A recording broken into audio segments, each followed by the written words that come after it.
ही पाटी दिसते, ही साधीसुधी पाटी नाही. दगडाच्या या 70 वर्ष जुन्या पाटीने आज नकळत माझ्याकडून देशसेवेचा एक महत्वपूर्ण धडा गिरवून घेतला. पण ही गोष्ट इकडून सुरू होत नाही. तर आज सकाळी फिरता फिरता मुलुंड ईस्टच्या श्री समर्थ टी या जुन्या खानावळीत पहिल्यांदाच मोठ्या कुतूहलाने नाश्ता करायला गेलेलो. मेन्यूमध्ये बनमस्का आणि ज्वारीची उकड. बनमस्का खायची इच्छा नव्हती आणि ज्वारीची उकड कधी खाल्ली नव्हती. म्हटलं ट्राय करून बघूया. उकड माझ्या साऱ्या कल्पनांपेक्षा फार चवदार निघाली. निघताना काउंटरवर बसलेल्या काकांना कॉम्प्लिमेंट देताना समोर दिसली ही पाटी.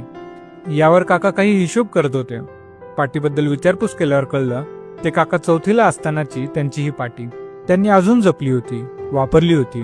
गोष्टी वापरून फेकून देण्याच्या आजकालच्या बाजार केंद्री काळात एखादी गोष्ट 60-70 वर्षे वापरणं फार विशेष वाटलं.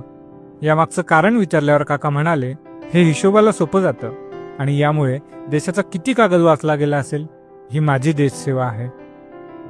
खरंच देशाच्या संसाधनांचा सन्मान ही देखील देशसेवाच आहे की. अत्यंत साधी, सोपी पण महत्वपूर्ण देशसेवा.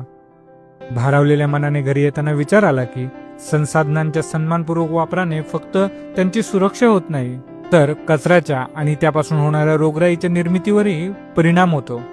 खरंच त्या दगडी पाटीने तिच्या मात्र अस्तित्वाने देशसेवेचा किती मोठा धडा गिरवून घेतला